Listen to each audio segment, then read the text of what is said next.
जिले की बात सत्यजीत घोष के साथ।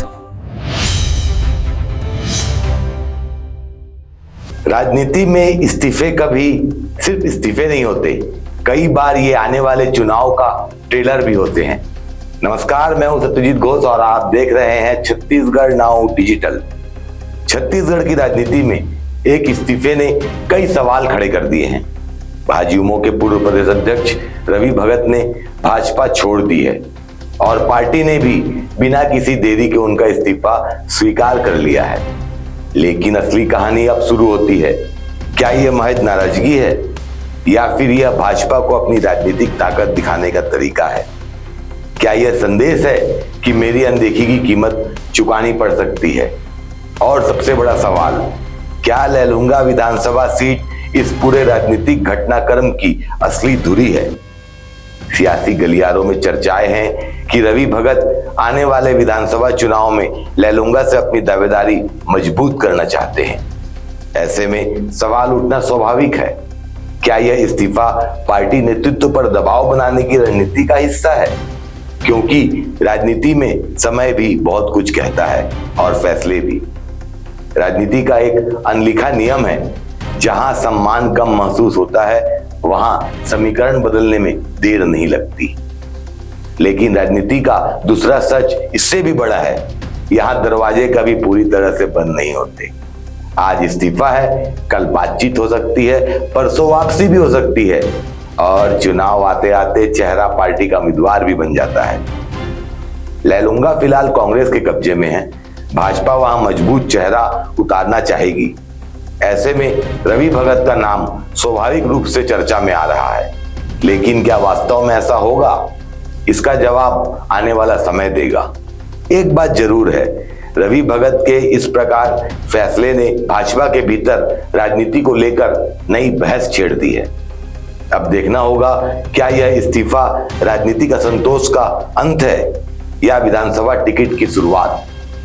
क्या भाजपा रवि भगत को मनाने की कोशिश करेगी या दोनों की राहें अब हमेशा के लिए अलग हो जाएंगी? इन सवालों के जवाब अभी भविष्य के गर्भ में है। लेकिन इतना तय है कि छत्तीसगढ़ की राजनीति में चुनावी शतरंज की बिसात बीत चुकी है। मोहरे अपनी अलग अलग चाल चलने में लगे हैं और पहली चाल ने ही सियासत का तापमान बढ़ा दिया है। तो चलिए इस मामले को लेकर हम सीधा रवि भगत से जुड़ते हैं, उनसे बात करते हैं। रवि भगत जी, मैं सत्यजीत घोष बोल रहा हूँ, छत्तीसगढ़ नाउ में आपका बहुत बहुत स्वागत है। 2-4 सवाल आपसे करने थे। जी भैया, धन्यवाद। फ्री हैं आप? 2-4 सवाल करने हैं आपसे। बिल्कुल बिल्कुल भैया।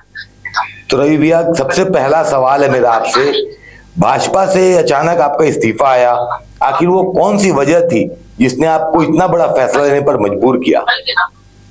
देखिए, लंबे समय से राजनीति में मैं सक्रिय था, साथ में निर्वाचित जनप्रतिनिधि के रूप में मेरी धर्मपत्नी जी भी क्षेत्र में जिला पंचायत सदस्य हैं और हम दोनों राजनीतिक क्षेत्र में काम करें तो मुझे लगता है कि कई बार घर के पहले बिगड़ जाते हैं। इन सारी परिस्थितियों को देखते हुए मैंने अभी, मेरी श्रीमती जी भाजपा की सक्रिय राजनीति करेंगे और मैं क्षेत्र में सामाजिक दायित्वों के साथ काम करूंगा, ऐसा मेरे मन में बात आया और मैंने राजनीतिक मतलब पार्टी से रिजाइन कर दिया।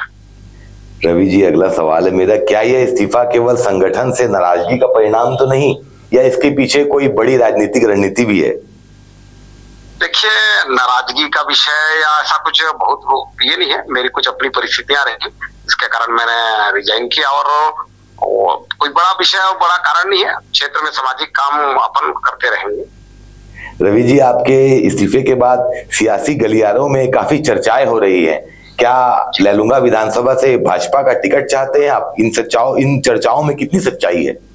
देखिए, राजनीतिक क्षेत्र में काम करते हैं तो ये तो है कि आरक्षित सीट है और उस आरक्षित वर्ग से आते हैं तो टिकट की मांग पिछले कार्यकाल में भी हमने किया था, लेकिन किसी कारण से पार्टी ने अभी उसको अवसर नहीं दिया है।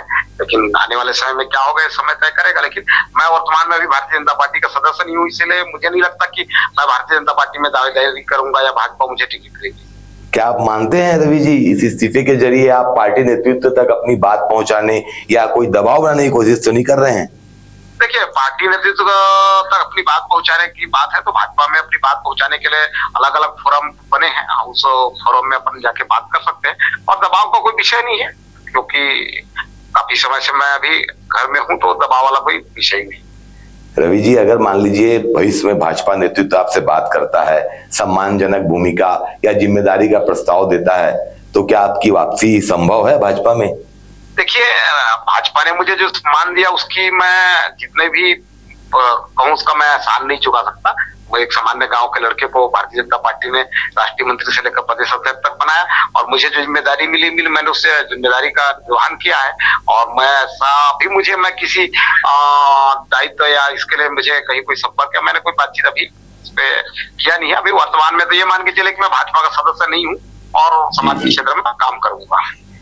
रवि जी, एक और सवाल है, क्या आने वाला विधानसभा चुनाव लड़ने की तैयारी में है आप? अगर यदि हाँ है आपका जवाब, तो किस दल या किस मंच से?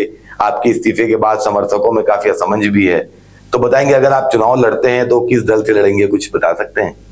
अभी देखिए, चुनाव अभी काफी समय है और मैंने चुनाव लड़ना ऐसा कोई एकदम योजना नहीं बनाया है। मैं अभी क्षेत्र में अपनी, क्योंकि लंबे समय तक राजनीतिक जीवन में रहे तो कोई ना कोई अपनी समस्याओं को लेके आता है तो हमको नहीं चाहते हुए भी उसकी समस्याओं के लिए सक्रिय होना पड़ता है। सही बात, इसलिए राजनीति से मैं एकदम विमुख होकर कोई रात चला जाऊंगा ऐसा है नहीं।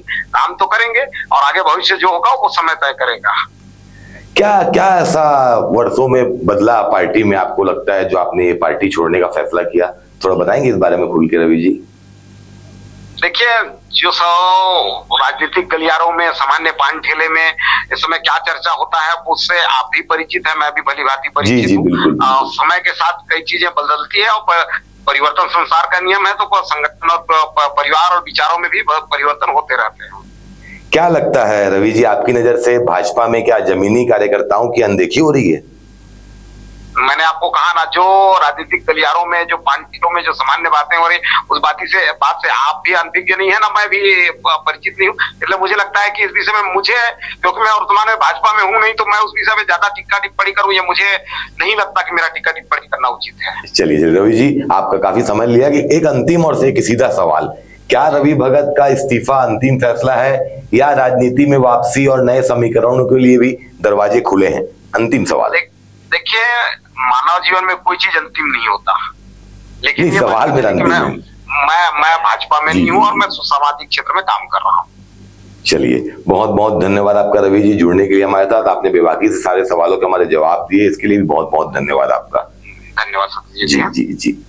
तो ये थे रवि भगत जी, ये काफी सुलझे हुए राजनीति के खिलाड़ी हैं, जिन्होंने हमारे सभी सवालों का बड़ा बेबाकी से जवाब दिया और कहीं ना कहीं कुछ बसते भी नजर आए। इस खबर पर आपकी क्या राय है, कमेंट जरूर करिएगा। जय हिंद, जय भारत, जय छत्तीसगढ़।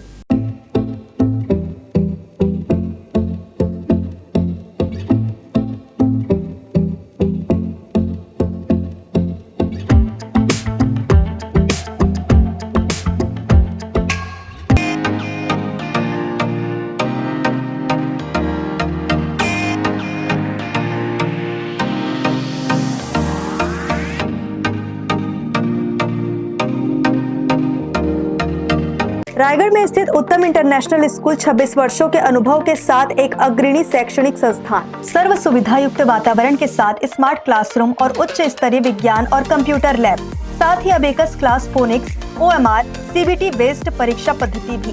CCTV कैमरा से होती है पूरे कैंपस की निगरानी। सुरक्षित परिवहन के लिए GPS युक्त बस सुविधा उपलब्ध। अनुभवी शिक्षकों के मार्गदर्शन से उत्तम इंटरनेशनल स्कूल रायगढ़ के बच्चों के लिए रखता है उज्जवल भविष्य की सशक्त नींव। विस्तृत जानकारी एवं एडमिशन के लिए संपर्क करें उत्तम इंटरनेशनल स्कूल, कृषि उपज मंडी के बगल, पटेल पाली, रायगढ़, छत्तीसगढ़। जहां से उठती है सच्ची खबर, वहीं से शुरू होता है छत्तीसगढ़ नाउ।